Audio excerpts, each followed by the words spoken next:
রাজশাহীর পবা উপজেলার বামুনশিকর এলাকায় ঋণের দায় ও পাওনাদারের চাপ সহ্য করতে না পেরে স্ত্রী ও দুই সন্তানকে হত্যার পর আত্মহত্যা করেছেন এক কৃষক।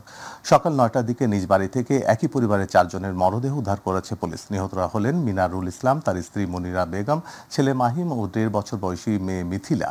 পুলিশ মিনারুলের মরদেহের পাশ থেকে একটি চিরকুট উদ্ধার করেছে। পুলিশ জানায়, মিনারুল ও তার ছেলে এক ঘরে ছিলেন, অন্য ঘরে ঘুমাচ্ছিলেন স্ত্রী ও মেয়ে। সকালে প্রতিবেশীরা ঘরে এসে মরদেহ দেখে পুলিশে খবর দেন। স্থানীয়রা জানান, মিনারুল একসময় জুয়ায় আসক্ত ছিলেন এবং মাদকও গ্রহণ করতেন।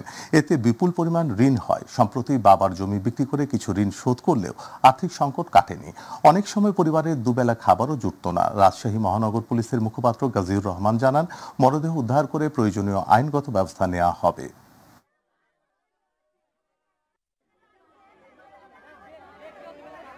স্ত্রী এবং যে ছোট বাচ্চাটা তারা যে কক্ষে আছে পাশের রুমে, সেখানে তাদের গলাতে শ্বাসরোধ করে হত্যা করা হয়েছে মনে আমাদের কাছে প্রাথমিকভাবে মনে হচ্ছে।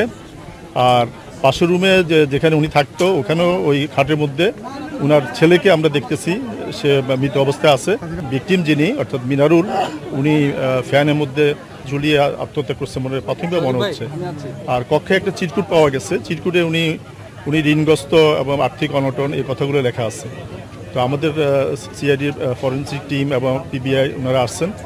ওনারা ক্রাইম সিনের আগে ছবি বা আলামতগুলো সংগ্রহ করার পরে আরও আমরা বিস্তারিত জানতে পারবো যে আসলে অ্যাকচুয়াল কারণটা কী।